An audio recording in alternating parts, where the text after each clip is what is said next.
Pace bene, masih di mea culpa. Di video tadi kita sudah lihat bersama, ada orang yang merusak gambar dari Kristus, Maria, dan patung-patung. Ada dua pihak yang memakai benda itu dan yang menolak. Dia menolak. Mungkin dengan maksud meluruskan kembali sebuah ajaran. Bukan ini cara menyembah. Bukan ini cara mengikut Allah. Lalu dirusaknya. Lalu di pihak lain yang memakai benda itu, Katolik memakai, ada juga yang lain. Bukan menyembah, bukan mengikuti benda itu sendiri, tetapi apa yang ditampilkan. Benda itu, gambar, patung, hanya mau menunjukkan secara inderawi siapa yang kami ikuti. Oke, masing-masing punya argumen.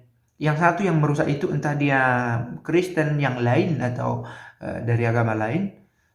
Apalagi kalau dia Kristen yang lain, dia akan berkata, mengikuti Allah itu dalam roh dan kebenaran. Menyembah dia dalam roh dan kebenaran. Ada argumen yang merasa orang tertentu sudah merusak citra Allah. Tanpa sadar, menurut pandangan lain, dia sendiri yang merusak tampilan, merusak cara pengenalan akan Allah. Para culprit, sadar atau tidak, sebenarnya ada yang lebih berbahaya lagi daripada sekedar merusak gambar-gambar itu. Merusak gambar itu secara visual, ya. Tapi secara audio, dengan pendengaran kita,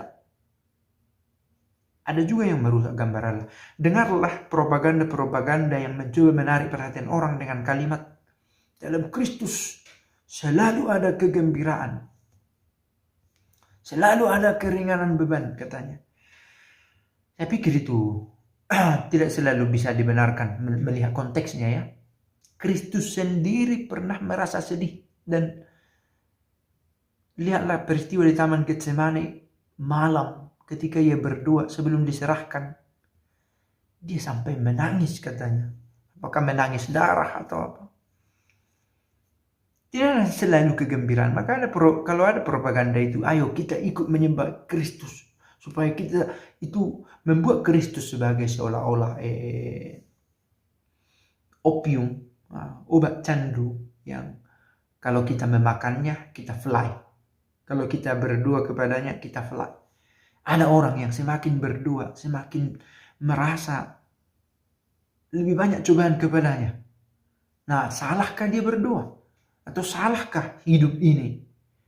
Begitu, ya. Maka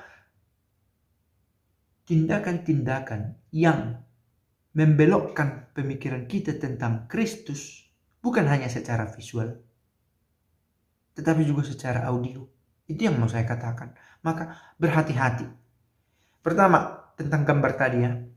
Orang Katolik juga memang harus berhati-hati.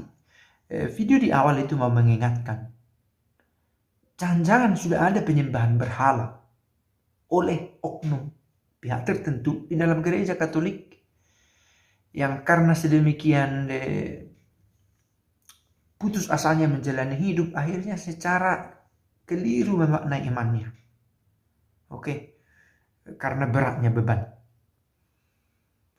Di sisi lain, ada orang yang berusaha untuk meluruskan ajaran tentang Kristus dengan secara ekstrim merusak gambar-gambar itu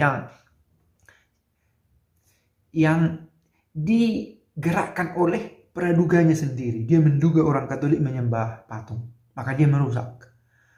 Dia diperbudak oleh dugaan-dugaannya sendiri.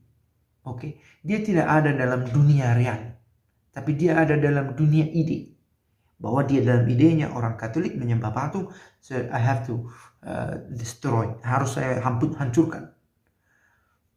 Nah, ini secara sadar juga secara tidak sadar bisa dilakukan, dan termasuk soal audio tadi di dalam gereja. Nah, maka menodai wajah Kristus tidak hanya dalam rupa gambar. Orang Katolik merasa si perusak gambar itu merusak tampilan fisik dari Kristus dalam benda-benda devosi. Si perusak itu merasa orang Katolik merusak citra Kristus dengan membuat gambar-gambar yang mengada-ada. Tapi para pengkhotbah ada juga merusak wajah Kristus siapa dirinya dengan membungkusnya dengan ajaran-ajaran yang menyenangkan telinga, menyenangkan hati lewat telinga. Apakah memang sudah benar propaganda dari setiap para pewarta tentang Kristus? Itu harus diuji. Siapakah dia? Dan ini bukan sesuatu yang baru. Kita sudah berada 2000 tahun setelah dia. 100 tahun, 200 tahun setelah Yesus pun sudah ada pro kontra. 300 tahun. Baru 300 tahun dibandingkan 2000 tahun. Sudah ada pro kontra. Apakah dia ini benar-benar Allah? Apakah dia dilahirkan atau diciptakan atau dijadikan? Sudah menjadi persoalan dari 300 tahun setelah Yesus. Apalagi 1700 tahun kemudian sekarang. Maka pencarian terus menerus.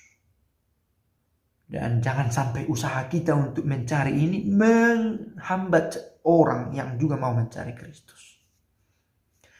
Baca ini.